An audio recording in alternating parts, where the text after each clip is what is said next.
All right, everybody, welcome into the Sideline Fantasy League football show. This is your host, E-Rock, joined by my co-host, as always, Crim Daddy, Crim de la Creme. And we are here to discuss week, believe it or not, number 9 of the fantasy football season already.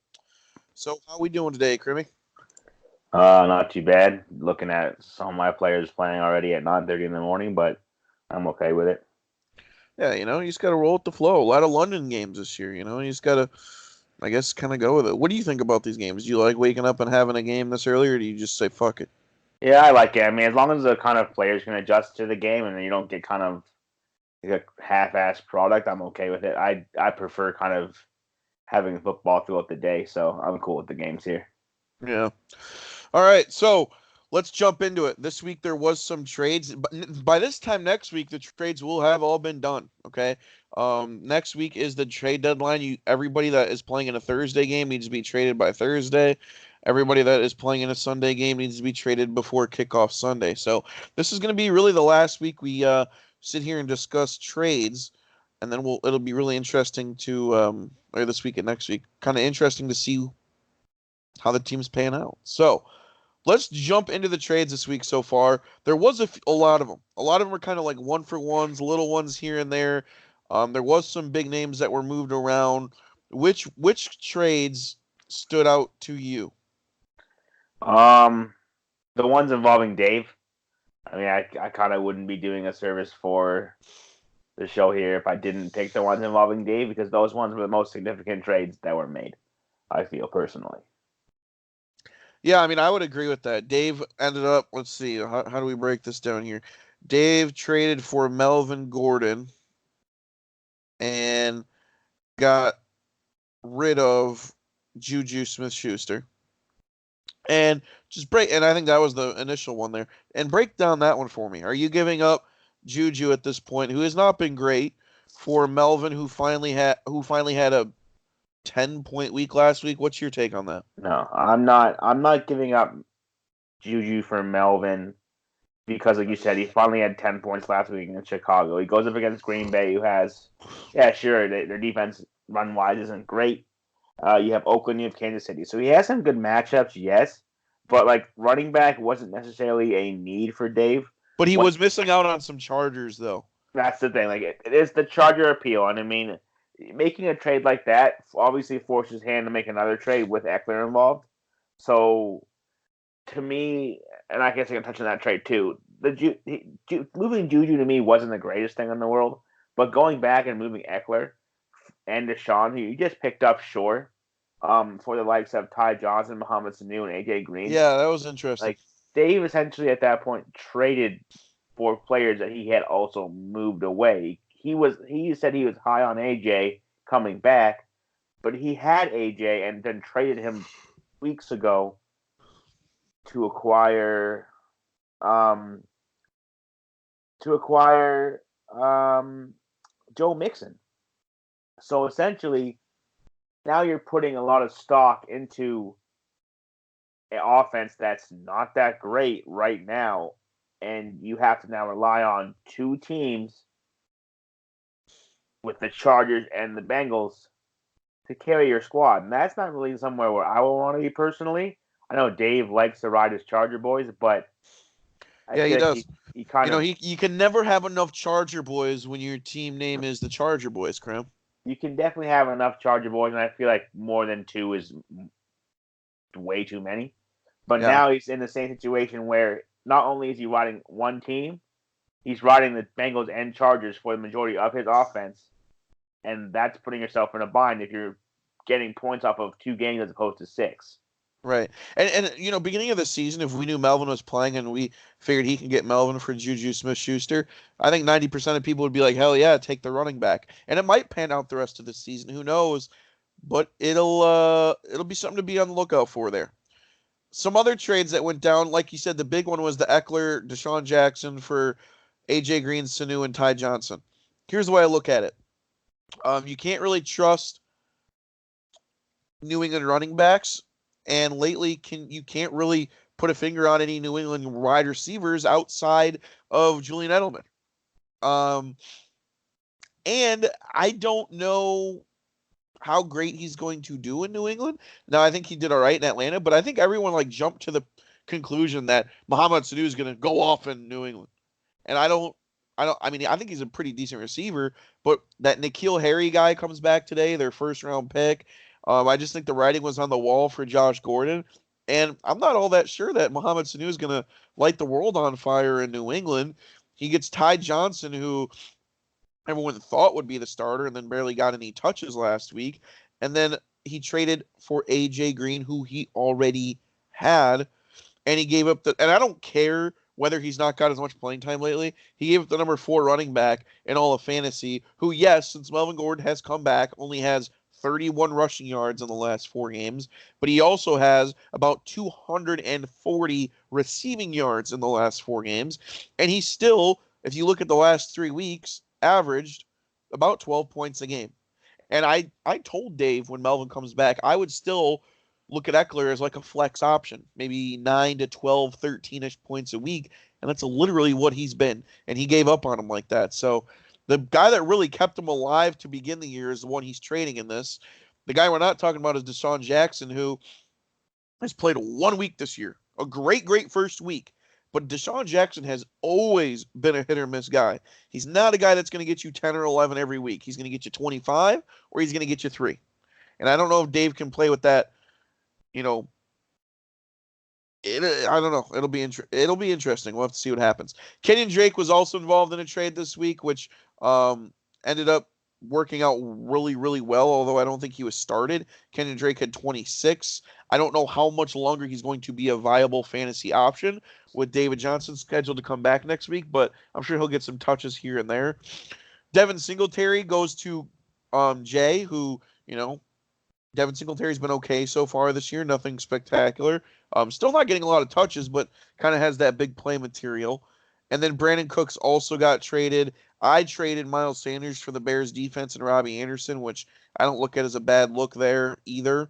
Any of these trades, I know a lot of 1-for-1s, not big names, but any of these other trades stand out to you? Not really. More so, these moves were, like you said, 1-for-ones, kind of just getting people to players that they needed for that week or positions that they wanted to kind of get bolstered due to bye weeks or whatever. So I don't really think any of these general trades are significant. I mean, obviously Dave kind of changed the landscape of his team, and the other deals where you were involved and Jay and Rob didn't really kind of. They made an impact, obviously, but not to the point where you kind of shifted gears. Right. Yeah. So, yeah, not a whole lot of big names rolling around, but names that could end up being significant down the line. Brandon Cooks is a big name that just hasn't been great this year. So we'll see. But let's move on to the matchups. Like I said, next week we're going to have probably some more trade talk going down, almost like we'll be doing the show damn near during like a trade deadline where trades could go through. So we'll see how that works out. And we'll see how many more teams are desperate. And that's the thing. Not many teams are desperate, Krim, because when the standings are looked at, the last place team in your division is a game out of the playoffs, and the last place team in my division is a game out of the playoffs. I mean, like, you're not really seeing desperate teams where they're down 2 games with 5 to go and they have to go all out. Every team in the league, 8 out of 13 games in, is still in it, and you could argue being 2 games out with 5 games to go would still be in it then. If you're within 2 games, you're all right. And it's crazy to think, but you at 2-6, and Peter at 3-5, and Tori at 3-5, and Rob at 3-5, everyone's still in it, which is great for the league. But let's look at the matchups. So first one's first. We'll look at mine, which is going to be me against Rob. I had some guys going already, and I had Tevin Coleman give me really his first bad week of the year, outside of the week 1 when he got injured. He got me 4.6. Could have started Breda, but never really thought of it because I knew Coleman was the one getting the majority of the touches. Breda obviously would have been a little bit of a better play this week, but it didn't pan out. I had Kicker get me 5. He had his defense get him 3. The big thing for him is he was scheduled to beat me by about 15 until James Conner is proving to be doubtful for his matchup. He had to put in Kenny Balaji, and I'm only projected to lose by 5. Big matchup here. I'm 5-3. He started off 2-0, went to 2-5, got a win last week. He could really, really use one. I'm not in desperate need of one, but I will take one. What's your look at this matchup? Um, I mean, all around the board is kind of hit or miss because you guys are kind of in binds where you're hitting off bye weeks or you guys are out.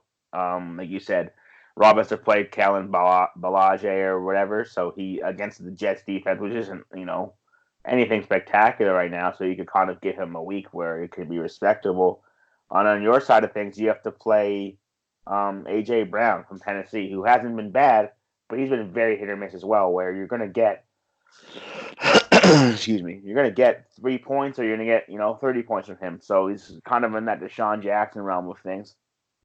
And just all on the board. I mean, you see guys that really shouldn't be in, that are being played, but it's kind of where we're at right now at this point of the season. Yeah, I mean, with the bye weeks, I had to go out in the trade market and the waiver wire to get Brown and Anderson. I'm hoping if they could get me a combined 20, I will be happy. And I think the thing I like is Jacobs and Bell have good matchups today, where I'm expecting and hoping that each can drop 20. Bell going against Miami, Jacobs going against Detroit. I like those matchups. Now, New England's the number one defense in the league by far. It's not even close. They've been killing it. So having two people go against the New England defense will be tough. But if there is a quarterback to be able to scrounge out some fantasy points against this defense, I would think it's Lamar Jackson with his running ability.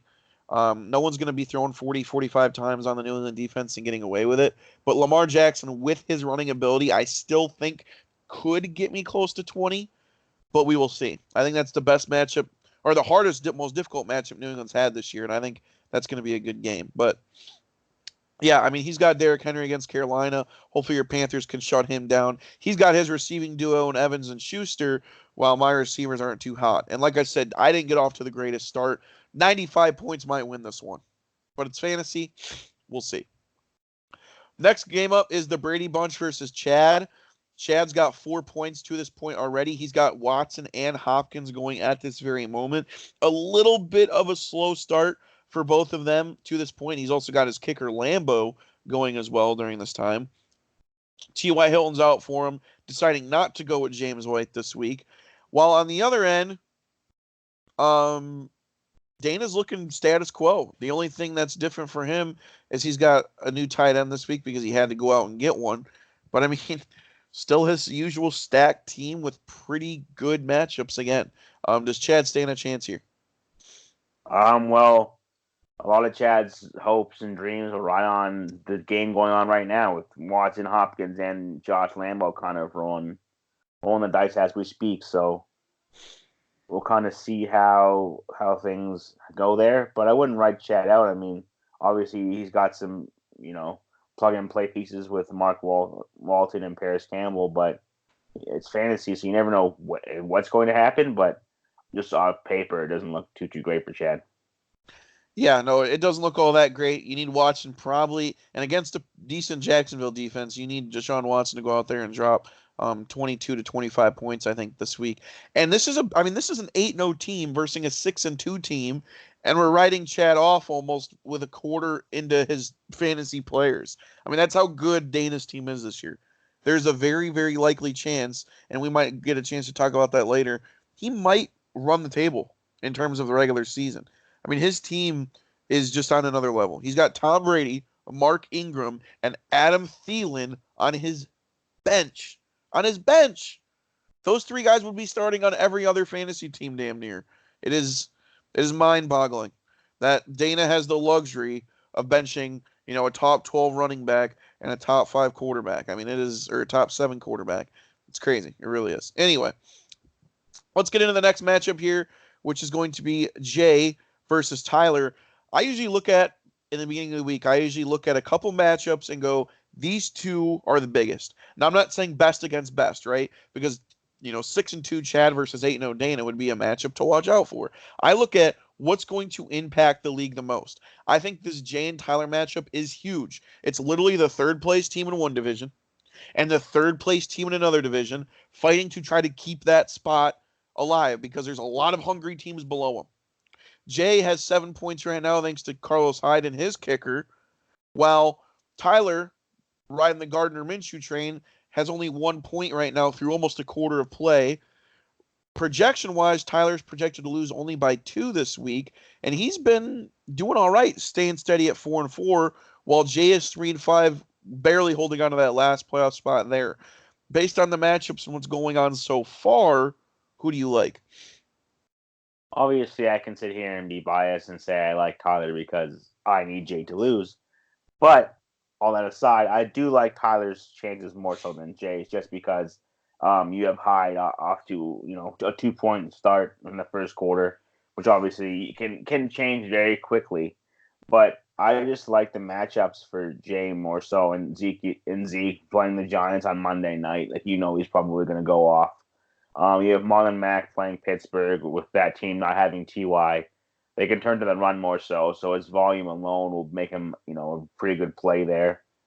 And then you have Amendola against an Oakland defense that gives up a decent amount of passing yards. Edelman obviously is in a tough situation, but again, it's Edelman, so I don't really see anybody who can kind of clamp him. But just all in all, I do think that Jay has the better side of things, just because the running backs there are the biggest thing for me.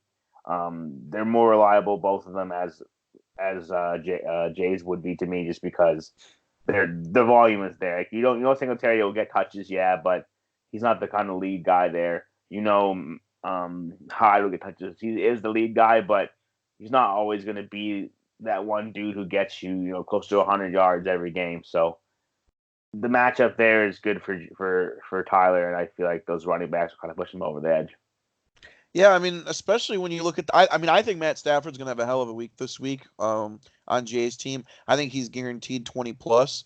So all really Tyler has to do is hope that Amendola gets, a chunk into those points where he can kind of counteract that. I kind of like Amendola a lot this year. I know he's had a couple bad weeks. He's been out a week or so, but he's really been that slot guy that he was in New England on Detroit, and Detroit's going to throw the ball a lot. Now they don't have Kerryon Johnson.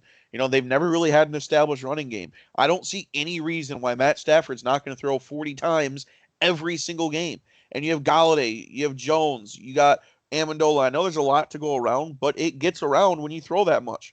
And I do like Amendola, and we'll see if he can keep Tyler in it. Allen Robinson, I think, will have a decent day against Philly. Chicago needs to get something going, anything going.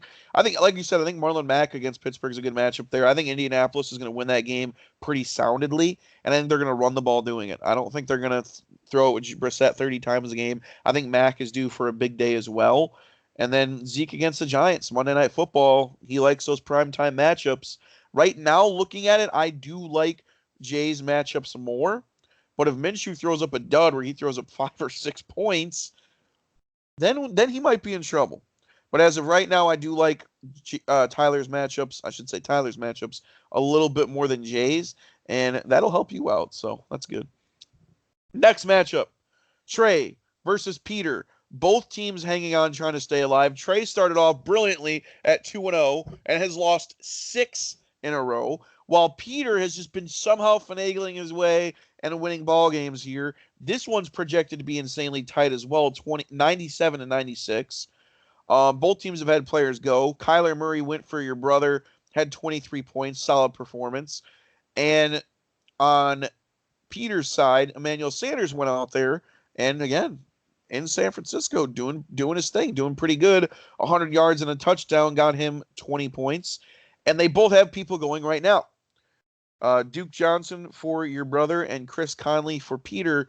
Again, scheduled to be a very close matchup right now. Both teams really need wins. Your brother's lost 6 in a row. Peter could jump into third place in the division. What are we looking at here? What do you like? Um, Again, it's a trend for me, but running backs are the biggest thing. Trey, obviously, without Todd Gurley this week, has Duke Johnson in his place. Off to a decent start, 4.5 points in that first quarter, so can't knock it. But just Kyle's side of things, running back wise, like if you have Chris Carson going up against Tampa Bay, who's can't really stop a nosebleed when it comes to defense. You have Jalen Samuels, who will get volume, yeah, against Indianapolis, but they're not, some team that's going to kind of just die off and not have you, run the ball. Like you're going to be able to, obviously do stuff, but Jalen Samuels isn't James Conner. that team has a good offensive line, but I don't see that team kind of James Hammond's kind of going off in any way. So just that right there kind of takes a hit. But outside of that, like receiver wise, obviously Peter has the advantage with Sanders going off and has Gallup in a good matchup. Trey with Tyreek in a tough matchup, and then having to play Philip Dorsett just because Yeah. his depth at wide receiver isn't the greatest. But he's relying on two Chiefs again, which is fine as long as they can both eat. But without Patrick Mahomes, I feel like those two guys aren't going to be as effective as they would, obviously, with him in there. So that's going to be kind of the X factor for me is the receiver play that comes out of those two Chiefs players. They can kind So of do what they usually do, then good. But so I you're don't know if telling they have a me chance. the Chiefs offense isn't as good with Mahomes in there? No, it's not as effective without Mahomes in there. With Matt Moore, Yeah, they no, I'm yes. just playing with you. No, it's hard to get all those guys, catches if you have Matt Moore in there, and that offense can still be pretty solid. I don't even think you're writing that offense off at all, but it's just not as good. I mean, that's just how it is. But we'll have to see on that one. Yeah, and I think it's tough because your brother got off to a really good start with Murray. He needed that, and even Duke Johnson right now, 4.5, a quarter in. If he could get him 15, 16, that would be huge. But yeah, Jalen Samuels he's got to get the start there. I wouldn't have started Kenyon Drake either. Debut 49ers. How much is he going to play? But Peter is probably kicking himself right now seeing Chris Conley with a 0.00 and Kenyon Drake chilling on his bench for 26 points, right? I mean, if he had Kenyon Drake in there, he'd already be at 46 points and he'd be well on his way to a victory. I mean, that one might bite him. David Montgomery, we'll see how he does. We'll see if the Bears decide to completely abandon the run yet again. I do like Michael Gallup against the Giants, but overall, I mean, I think 90 points might win this one. And Peter needs it. Your brother needs it. Big matchup this week. Moving on. Next matchup. I looked at this as the next biggest matchup of the week. David 3-5, 4-game losing streak. Started off 3-1. They called me Nostra Davis because I called and I said, hey, he's going to start struggling. Then you have Tori at 3-5. She's lost a couple heartbreakers this year. She could very well be or 4-4, if not, um, you know, at least that. But she's not. She's 3-5. She's game back of the playoffs. She is projected to beat Dave right now by 3. He's got Leonard Fournette going. He had Kittle put up a good 17 for him. She's got the Texans defense rolling high and steady right now. Devontae Adams, we don't know if is going to play this week, and that's really what's been screwing her the last 3 weeks. Never mind. She's got to roll Royce Freeman at running back, which might look a little scary, but really, if you go and look at Royce Freeman, he's had a pretty good fantasy season. Like a good flex, dire running back 2 option if you need be, constantly putting up 10, 11 points. LaShawn McCoy is going to be a question mark as well. How much tick is he going to get? But John Brown's been good, and he's playing Washington. Lockett, I mean, Seattle might eat up that Tampa Bay defense. Again, we say it every week. We'll say it again. How good is the Chargers going to play against Green Bay? If they drop 30, Dave probably wins. If they drop less than 30, Tori probably wins, right? Oh, for sure. I mean, that's been Dave's approach every year since we started the league. So I'm not surprised he's going at it again. Yeah, and he's made the playoffs 4 straight years. He's trying. He even told me the other day, he's like, I probably won't win a playoff game, but if I can keep my playoff streak alive, that's what I'm gunning for, and that's what he's trying to do. He's got Rivers, he's got Gordon, he's got Keenan Allen. I even dropped the Chargers defense for him to go out and get. He's got Mike Williams on his bench. He's trying to stay alive. Tori's trying to stay alive here as well. Again, projected to win. Devontae Adams playing would be important because if Devontae Adams doesn't play, she's going to have to, because it's a 3 o'clock start, probably either go out and get someone or have to go with Jason Witten and start 2 tight ends. And she does not want to do that. So let's hopefully Devontae Adams' toe is feeling a little bit better today. That's a big matchup, though. Like I said, 2, 3, and 5 teams, both a game out of the playoffs in their respective divisions. Both really need a win, especially as this season's getting down into its last 4 weeks after this week, or 5 weeks. So, no, 4 weeks, yeah. Next matchup, we get to you. We get to you, buddy. You versus Kyle. You got DJ Shark going for you right now, decent 2.5 to this point. He had Robbie Gold go already, who got him 4. I think you would take a kicker getting 4. That's not bad. It's better than 9 or 10 or 11. Kenny Stills is off to a good start with 5. But looking at matchups here, you got Kyle on a week with buys, Robert Woods on a buy, Mixon and Ridley on a buy. How do you feel your chances stand here today? I like them mainly because of matchups though. Like Jordan Howard, I think that's gonna be my X factor, revenge game kind of thing with him in Chicago. But he's been getting the work, and he's been playing pretty well with that work. So having that kind of factor on my team now, it's been there for a while, but I haven't used it. So that to me is the biggest thing for me. For Kyle, obviously, you got Saquon on Monday, closing things out. That could be big, but Deshaun Jackson for him is the question mark here because sure he can play, but if he starts running, how 2, limited 3 is he routes, going to be? yeah, you can sit there and feel out of place, and then next thing you know, you're on the sidelines for the rest of the game. So that's kind of how big of a lead do you need to go into Monday night with Barkley on the other side? I feel comfortable. What do you think? I feel comfortable with 30. You need to have a 30-point lead heading into Monday night. You're that? No, I wouldn't necessarily say I need a 30-point lead, but it just all depends because that's somebody who's involved in everything. So it's tough to kind of dictate what he's going to do. Sure. Heading into Monday night, though, I mean, I have Tucker on Sunday night, so I guess I can kind of get a decent thing. But I'd say probably 20 points just because he has the Cowboys defense. So if Saquon's going off, that means that defense is getting knocked down. And we'll know a lot after the 12 o'clock games because you have Shark going now, and you only have Philip Lindsay and your kicker after the noon games. Well, he basically has his entire team. He has nobody going at noon outside of Deshaun Jackson, and the rest of his team goes at 3 and 7. So you need to have an insane lead after the 12 o'clock games. And you'll know basically after those games whether or not you stand a chance. I mean, it'll be fun to be on the lookout for sure. He's going to go Eckler against Green Bay. Derek Carr against Detroit. I think that could be a shootout. Godwin against Seattle. Michelle against Baltimore. That'll be a fun one to watch because Baltimore's defense is pretty good. But does Michelle get those, goal line touches where he finishes with 25 yards and 2 touchdowns? That could very well happen. So we'll see there. But overall, big matchup this week. You need a win. I mean, if you lose this week, you could be down 2 games with 4 to go. Yep, I can't be in that situation. And you have no tiebreakers over damn near anybody. So would you classify this as a must-win game? Yeah. Every week's a must-win week for me from here on out, just because any loss kind of puts me in a place where it gets done. One loss kind of puts me in a place where I can't.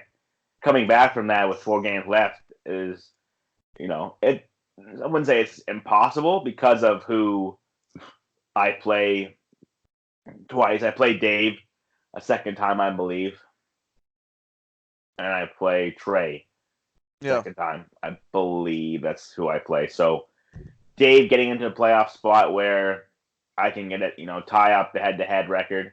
And I know in points I would probably overtake him because his team isn't putting up a good amount of points. They're winning at times, but they're running into matchups where they play people who have 75 points. So, right. It's just a matter of that. Yeah, I know. I wouldn't say it's crippling if I lose, and depending on who else wins, obviously. But I'd say the last couple weeks have been very, very fortunate for everyone in our division that's not at the top because, I mean, everyone's been losing. I mean, literally, the standings have hardly changed the last couple weeks because everyone's been losing. I mean, you've lost the last 2. I mean, your brother's lost the last 6, but since division play started, Trey's lost every game. Dave's lost every game in cross-division play. Jay managed to pull out 1 game in cross-division play. So really, the 3 through 6 in our division has hardly moved at all since cross-division play has started. I mean, it's pretty crazy. Real quick before we wrap up, though, I always like looking at the breakdown. I think that's a really good indication of how good a team truly is based on who they play, who they would beat in the league. Did you get screwed that week? Did you put up 120 and still lose? Right now, me and Kyle kind of talked about this a couple weeks ago. We feel like, obviously, uh, Dana's kind of in a league of his own right now at 75 and 13. And then you kind of have Chad, me, and Kyle. And we've said this for a little bit. We think there's like a tier, like a 2 through 4, and then the next tier, where there's a lot of middling teams, and really the breakdown is kind of giving credibility to that statement because you, despite being 2-6, have the fifth best breakdown in the entire league. Yeah. Which would indicate, and again, I think I love the breakdown because it indicates whether you should be a playoff team. Now, fantasy's fantasy, and you could lose games horribly. You put up a lot of points multiple times, and you've lost, and that shows right here. You should be, in theory, the fifth best team in the league. Rob, in theory, should be the sixth best team, and then you have a playoff team on the very bottom with Jay at 24 and 64.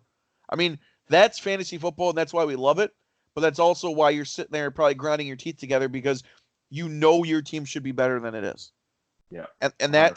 And that could be frustrating. But looking at the breakdown, do you see kind of like a 1 through 4? I know one's kind of again in a league of his own, but do you see kind of like these guys could win, and then there's kind of the rest of the league that's in the middle ground, or do you see some room for other teams to step in there? There's room for other teams to step in there. I don't necessarily think that. Like if I'm picking a team 1 through 4 that I like the most, it's probably Chad's team because of the Deshaun Hopkins connection. I do feel like those two guys are going to be pretty big down the stretch. Yeah. Not saying that your team or Kyle's team is completely bad or anything like that. Obviously, they're in good positions and they're solid teams.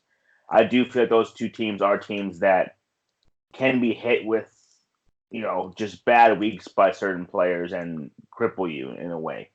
Because if Kyle has a week where, Saquon isn't the greatest, then he kind of has now he has some running back help with Eckler, but he has Sony Michel, he has Joe Mixon, he has Miles Sanders. Like, Miles and Joe aren't, guaranteed to do anything. Miles isn't even guaranteed to, have that many touches in a game. Joe Mixon is, yes, but we've seen in the past he hasn't really done anything with that volume, so there's no guarantee there for him. For you, it's Josh Jacobs. Like, we've seen flashes of him being spectacular, but also we've seen him in games where they get down and he kind of gets phased out of the game plan too. So, those two teams, even like wide receiver for you, that's kind of on a bye. Your depth isn't the greatest, but obviously it's 1 week, so you're going to sit there and take the hit there if you have Michael Thomas and Julio. But even Julio this year hasn't done what you would think Julio should be doing. So that's what kind of the question mark for your team there is like, what did you expect of Julio when you traded for him? A top 5 receiver. And right now he's ranked 4 for sure. Like, obviously that's great, but it's again for me, he's put up a decent couple weeks for me that were good. But I've said this regarding Julio for his entire career. The dude does not catch touchdowns. I mean, he just doesn't. And I don't know what it is. I know he had a little bit of a better year last year catching touchdowns, but for how big he is and how monstrous he is, the man needs to score more touchdowns. I mean, it's scary. He's great, but it's scary relying on him getting 120 yards every week with 8 catches because then he puts up a productive season. But in his career, Julio has scored 10 touchdowns once, and he scored 8 touchdowns 3 other times. That's it. I mean, he's on pace this year for guess what? 8 touchdowns. Yeah. And he hasn't scored since what, week 3? Yeah, you go through and look there. Like, it's now week 9.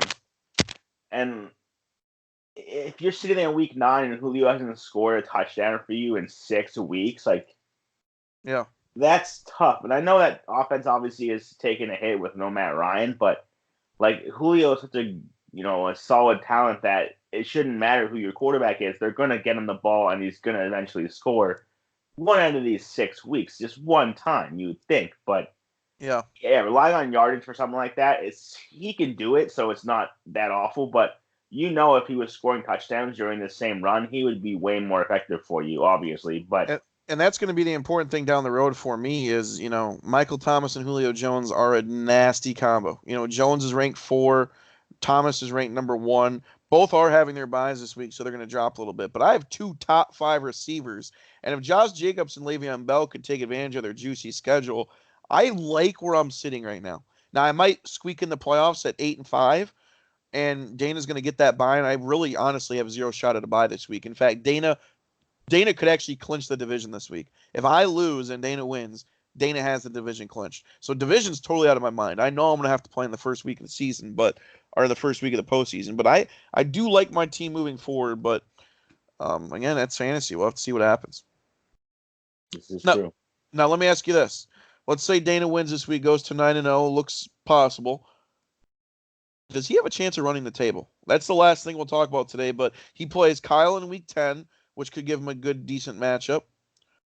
Let's see here, just to look at buys real fast, make sure I'm on the right page here. So he versus Kyle in week 10. Kyle has Deshaun Jackson, Sony Michel, Wentz, and Sanders on a buy. Not that he'd start all those guys, but just to give kind of a synopsis.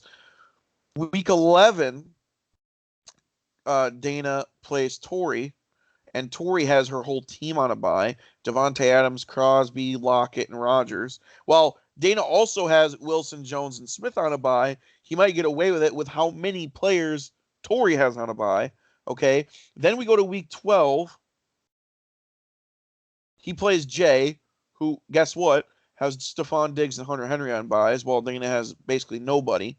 And then the last week of the regular season, Dana plays Dave, where there is no buys.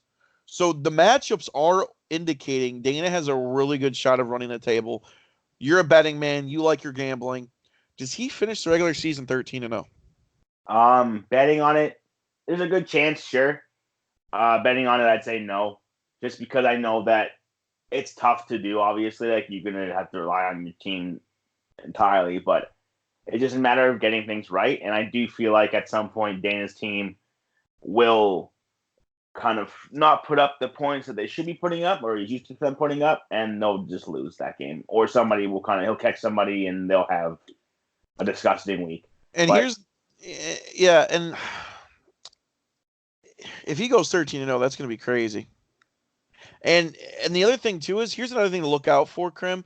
There's no one saying he's not the highest scoring team or the best team in the league right now, but he's been really taking advantage of the fact that he's the second least scored upon. He has 785 against, which is actually, hold on real quick, it's not second least. Yeah, that is second least. Jay's got the least scored upon him, which is why he's in a playoff spot. But 785 against right now. And it looks like, based on what we just talked about, that's kind of going to continue these next few weeks. Does Dana need a week where he drops 90 and somehow loses? Or does he lose by someone going completely off and dropping 130 themselves? no, he needs just, again, we've been through what, 9 weeks now. So having his team score 785 against him, it's going to take a week where he scores 90 and then he loses. I don't think that it's going to be a team. He hasn't run into a team yet that has put up a shootout, against him. Big number and had, except you. Yeah, except for me. Like, that was the closest that anyone's kind of gotten to defeating him. So I do feel like it's going to take more so Dana's team to kind of shoot themselves in the foot to cause a loss. Yeah, that was a crazy week. 176 for him, 157 for you. Yeah, I mean that's one of those ones you look back on and you just go, wow. You could have another win right now. But yeah, he's got a good shot of starting off 13-0, or I shouldn't say finishing off 13-0. We're getting down to the last 4 weeks after this week. It's going to be interesting. I'm excited for it. We'll get to talk the last bit of trades next week, and we'll kind of get into the home stretch of the season, and everybody's still in it, which is fun. Everybody. You don't have a 1-7 team or a 2-6. You do have a couple 2-6 teams, but they're in it. This cross-division play hasn't really moved much in our division, has moved a little bit in the other division. I mean, it'll, again, cross-division play again this week. Who's going to come out on top? It'll be fun. So thanks for joining us here in Week 9, the Week 9 preview of the fantasy football season. Good luck to all your teams except against me. So, yeah.